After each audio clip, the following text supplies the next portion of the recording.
some innings.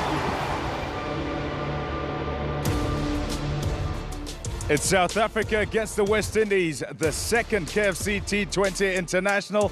And once again, we are at SuperSport Park in Centurion. Yeah, the West Indian side, obviously a good back top six, one change in that six. Raymond Reefer comes in place of Roston Chase. He got hit on the arm yesterday, so he's got a bit of bruising and a bit of difficulty, so he won't be placed. You have a look at the injury. It was actually on the hat-trick ball from Magala, banged in short, and it makes proper contact on that arm. So that's the bowling arm, so they decided to leave him out.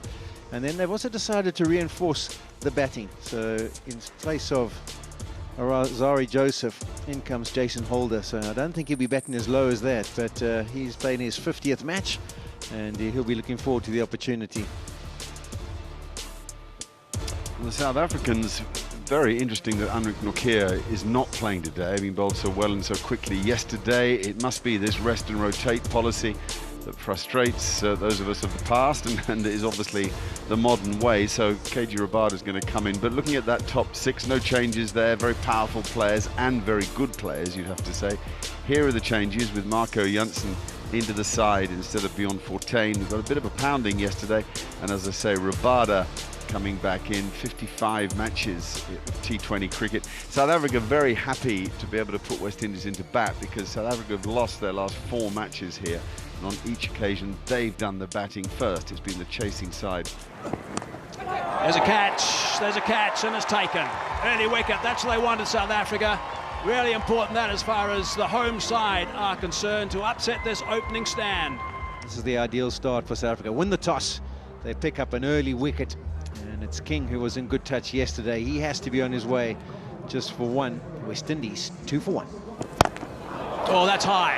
Who wants that? This is going to be a wonderful catch if it's taken. I don't think it's going to be taken. Oh, it was a great effort. Jansen got the big frame in. Laying off. 6 and then 4. 10 off the first 2. Pressure transferred to Jansen big time. Backing away, hammering that. 1 bounce, that's gone for 4. That is screamed away for another boundary. That is a huge over. 20 off it, 5 gone. 53 for 1. Gone at it again. This time it's out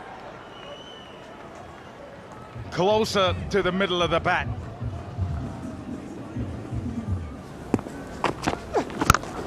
Bang! Oh, that is hit.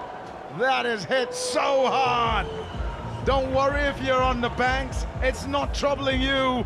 If you're in the nets, maybe. It's gone a mile.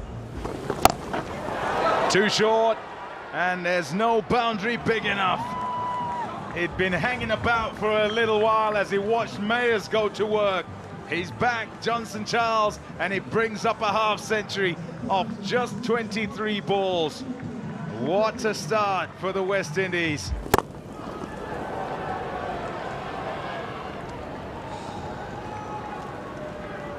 Well, he's done well to reach it, first of all, Johnson Charles, because Markram pushed his point back on the boundary, so he's got 3 boundary riders offside. So what he's trying to do is bowl full and wide. That's all right. That is a wonderful strike.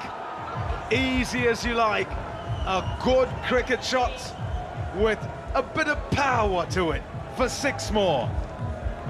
They can lose a few wickets quite quickly. That's what I'm saying. If we can get one year, that might be it. That's it. Might be it, might be it. It is it. Marco Jansen has struck. South Africa absolutely delighted. Let's go back upstairs to the commentators.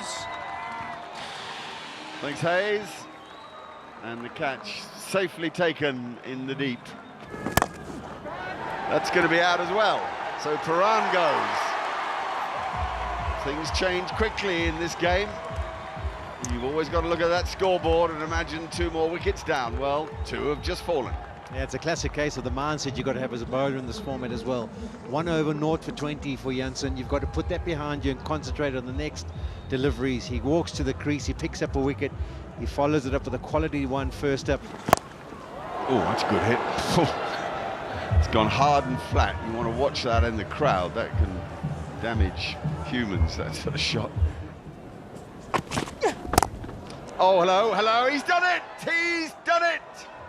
He has crushed Chris Gale's West Indian record. A fantastic innings from Johnson Charles and a memorable stroke to get to 3 figures. What a moment. That's a great ball, and he's got him. Marco Jansen eventually wins a battle out there against Johnson Charles. He's had a terrific return to the attack, 3 wickets in no time for him. You can imagine all the false bowlers from the yesteryear who've been sitting watching us going, where's that in-swinging Yorker? Surely that would be effective. Well, he's got it in. 118 from Johnson Charles. Remember the name. That isn't the best ball from Wayne Parnell. It's a pretty easy boundary. The number 6. Charles has set a tone here for the rest of them. He went on to win the Bangladesh Premier League with a late call, and now he scored the fastest 100 here today. It's tremendous. Come on, raw people, raw. That is tremendous wrist work. Edged it. That is a good breakthrough towards the back end of this innings from Wayne Parnell. Powell's gone. All the work that's done by South Africa right now is seriously important. If they can just save a handful of runs, it could be very beneficial at the end of this T20 international. It's a healthy nick. Parnell was delighted. Simple catch to Quinton de Kock. That's his second confirmation from ultra edge. But it certainly was a handy knock from Powell.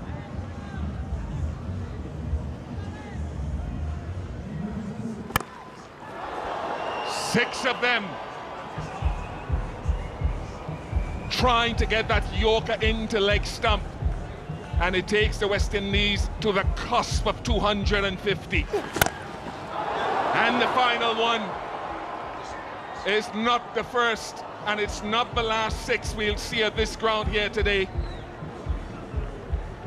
The West Indies have posted their highest total in a T20 international. We'll have to get 259 South Africa, because King went early. Mayers went for 51 from 27. He had a good partnership with Charles, who was the king of Centuria.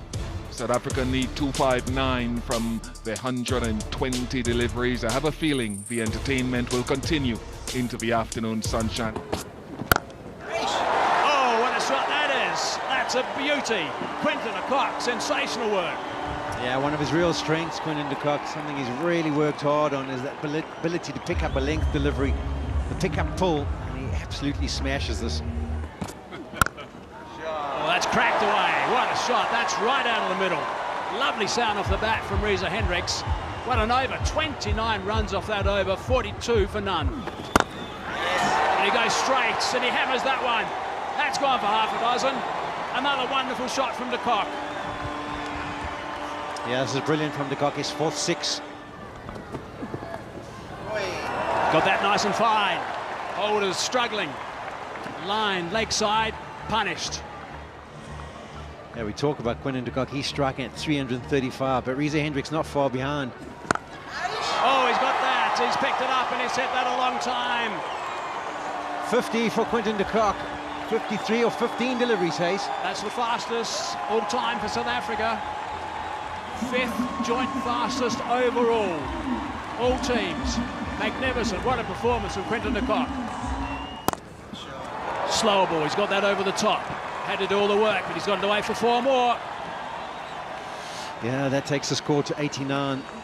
Best power play by test playing nations was the West Indies, 98 against Sri Lanka. Romania versus Serbia is the best power play of all time. That's 116.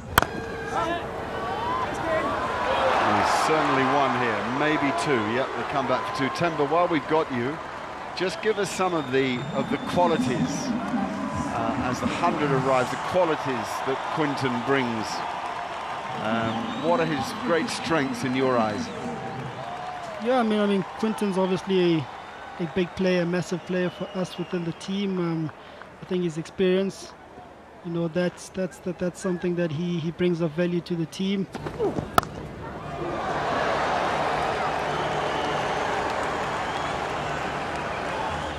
thick outside edge, flying over the infield.